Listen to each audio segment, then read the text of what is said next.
Chapter chief Seattle speech के बारे में। चीफ सिएटल अमेरिकन हिस्ट्री के एक बहुत इम्पॉर्टेंट पर्सनालिटी थे।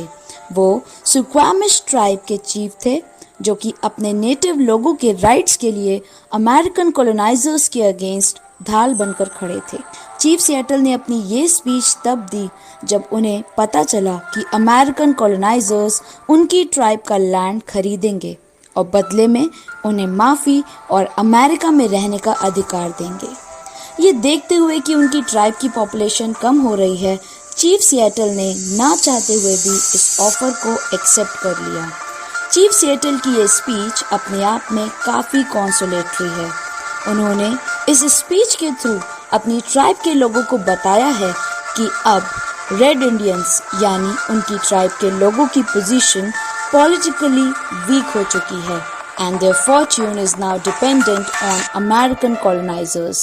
Now let's begin the explanation of the speech. ये दूर आसमान ने मेरे लोगों पर सदियों से दया के आंसू बरसाए हैं और ये आसमान हमारे लिए कभी नहीं बदला और अनंत रहा, पर अब ये बदल सकता है। आज आसमान साफ है, पर कल ये पूरी तरह से बादलों से घिर सकता है। पर मेरे शब्द उन सितारों की तरह हैं जो कभी नहीं बदलेंगे। जो कुछ भी सिएटल अभी कहेगा, वॉशिंगटन का ग्रेट चीफ उस पर उतना ही भरोसा कर सकता है जितना सूर्य या मौसम की वापसी पर होता है। व्हाइट चीफ ने कहा है कि वॉशिंगटन के बिग चीफ ने हमें मित्रता और सद्भाव का अभिवादन भेजा है। यह उनकी अच्छाई है क्योंकि हम जानते हैं कि बदले में उन्हें हमारी दोस्ती की ज़्यादा ज़रूरत नहीं है। उनके लोग बहुत ज़्यादा हैं। वो आबादी में उस घास की तरह हैं जो कि प्रेरीज ग्रासलैंड में फैली हुई है। मेरे लोग बहुत कम हैं।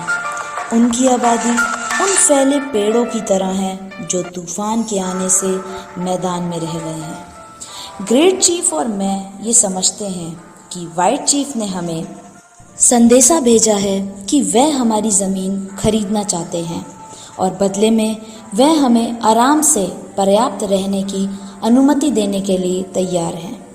ये वास्तव में उचित और उदारता भाव है क्योंकि रेड मैन के पास अब अधिकार नहीं है, उन्हें सम्मान की आवश्यकता है। यह वास्तव में काफ़ी बुद्धिमानता का प्रस्ताव है क्योंकि हमें भी इतने बड़े देश की ज़रूरत नहीं क्योंकि हम अब कम बचे हैं। एक समय ऐसा था जब हमारे लोगों ने इस ज़मीन को वैसे ही घेर रखा था जैसे कि हवा से आई समुद्री लहरें सीपों से भरे तट के फर्श को घेर लेती हैं, पर वह समय अब बीत चुका है। हमारी ट्राइब की महानता अब एक दुखद याद बनकर रह गई है, पर मैं इस पर ध्यान नहीं दूंगा, ना ही विलाप करूंगा। अपनी असमय नाश पे ना ही जल्दबाजी में मेरे पीले चेहरे वाले भाइयों की निंदा करूंगा क्योंकि कहीं ना कहीं इसमें हमारी भी गलती है।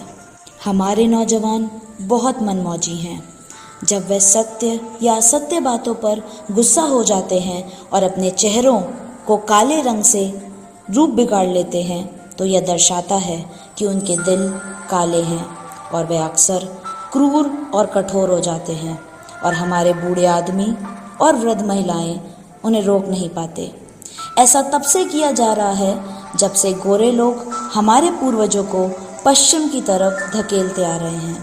पर चलो अब उम्मीद करते हैं कि हमारे बीच की शत्रुता अब वापस न आए।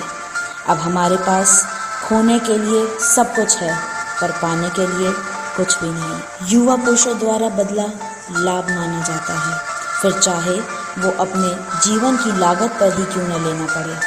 पर हमारे बूढ़े आदमी युद्ध या लड़ाई के समय घर पर रुकते हैं या वो माताएं जिन्होंने अपने बेटों को खोया इस बात को ज़्यादा अच्छे से जानते हैं।